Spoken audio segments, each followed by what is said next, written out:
નમસ્કાર મિત્રો, વિડીયોમાં તમારું હાર્દિક સ્વાગત છે। તો મિત્રો, અમદાવાદ નરેન્દ્ર મોદી સ્ટેડિયમ ખાતે 31 મેના રોજ IPL 2026ની ફાઇનલ મેચ રમાશે। ટાઇટલના મુકાબલામાં રોયલ ચેલેન્જર બેંગ્લોર અને ગુજરાત ટાઇટન્સ આમને સામને હશે। કરોડો ક્રિકેટ પ્રેમીઓ આ મહામુકાબલાની આતુરતાથી રાહ જોઈ રહ્યા છે, પરંતુ મેચ પહેલાં જાણીતા હવામાન નિષ્ણાત અંબાલાલ પટેલની આગાહીએ ચાહકોની ચિંતા વધારી દીધી છે।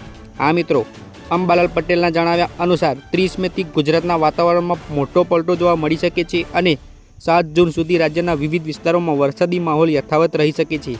તેમની આગાહી મુજબ પંચમહાલ, દાહોદ અને મહીસાગર જિલ્લામાં 2 થી 2.5 ઇંચ સુધી વરસાદ પડી શકે છે। ઉપરાંત દક્ષિણ ગુજરાત અને મધ્ય ગુજરાતના અનેક વિસ્તારોમાં પણ 1 ઇંચ તેથી વધુ વરસાદ થવાની સંભાવનાઓ વ્યક્ત કરી છે।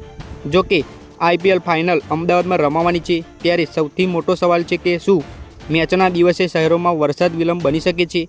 અંબાલાલ પટેલે આગાહીમાં અમદાવાદનો સ્પષ્ટ ઉલ્લેખ કર્યો નથી, પરંતુ સમગ્ર રાજ્યમાં વરસાદી સિસ્ટમ સક્રિય રહેવાની શક્યતા દર્શાવવામાં આવી છે, જેના કારણે અમદાવાદ અને આસપાસના વિસ્તારોમાં વાદળછાયું વાતાવરણ, પવન અને છૂટાછવાયા વરસાદની શક્યતાઓ નકારી શકાય નહીં। તો મિત્રો, આવી જ વધારે અપડેટ જોવા માટે આપણી ચેનલને અત્યારે સબસ્ક્રાઈબ કરી દેજો અને વિડીયોને લાઇક કરી દેજો। ફરી જ મળીશું આવી એક નવી અપડેટ સાથે। ધન્યવાદ।